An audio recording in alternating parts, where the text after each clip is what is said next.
Hello, on the Rise Academy. It is an honor to be joining you guys today. My name is Micah Klousia.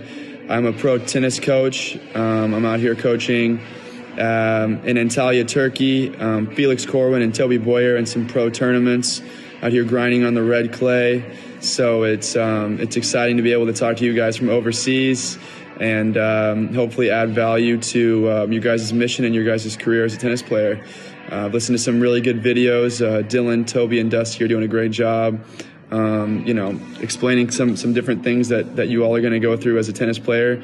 And what I want to talk about today is managing your emotions and, those thoughts that are going through your head before and during a match. I know we all go through it. Players at all different levels go through it. And the better players manage their emotions and their thoughts better. So I think hopefully at the end of this video, you guys could come away with a couple of things that you'll be able to use and benefit from in your next upcoming matches and tournaments.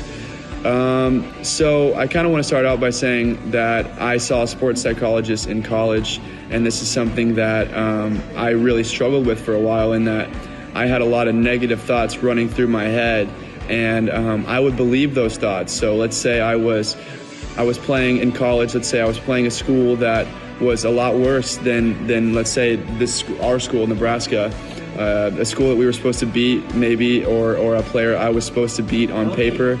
I would go into this match feeling pretty nervous and feeling like I have to win or it's going to look really bad.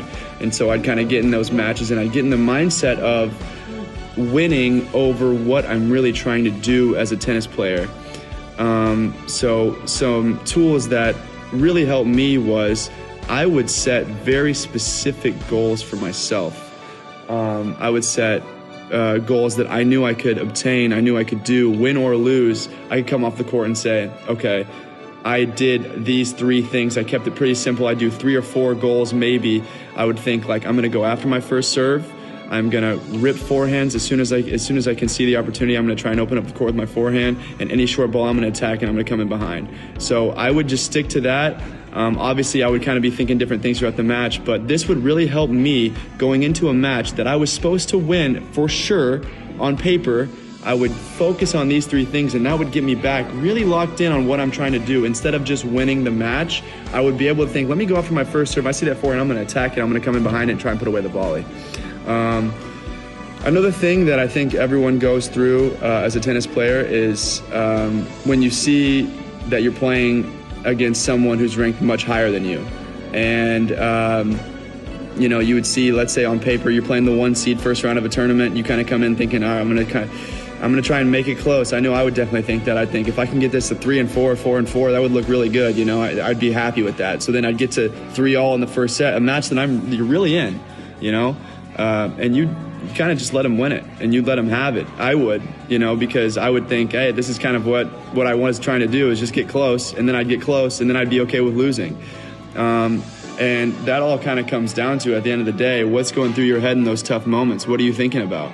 I know for me, like I said, going back to setting those specific goals before the match and really analyzing your own game. So it's going to be different for everyone. Your goals are going to be different than your friends, than someone else in the tournament, because everyone's got a different game. Everyone's got a different style. Knowing your game, that's going to be such a huge thing, is knowing your game, knowing your identity on the court, what kind of player you want to be. Everyone plays differently. Federer, look how different Federer and Nadal play. They're completely different players, but they're at the top level, and they know their games, the ins and outs. So in tough moments, Federer is going to attack that short ball and try and come in behind it as soon as he can. Nadal is more comfortable staying back, ripping heavy from the baseline. They know their game. They know what they're going to try and do. So when those tough moments come, they trust themselves. And they're okay with maybe even losing the right way, and going after those balls in tough moments. So I think setting those specific goals and trusting yourself. At the end of the day, trust your game. You put in the hour. If you put in the hours and the time in the gym and that time on court, then trust yourself. And the tough moment comes, you know what your game is. Believe in it, and do it. Another thing that I would go through is I would believe the negative thoughts going through my head in some of those tough moments and some of those tough matches. I would think, maybe it's not my day. My forehand sucks. this guy's better than me, and I would believe it, and then I'd end up losing. Once I started to recognize those negative thoughts going in my head, first step is recognizing it. If you don't recognize it, you're just going to believe that as fact, whatever thought it is. It's just a thought. It's just a car driving by. I used to try and think of it just like cars driving by. What you can do is control your thoughts. Set those goals for things that you can obtain, win or lose. And then when those negative thoughts come in, think of your goal.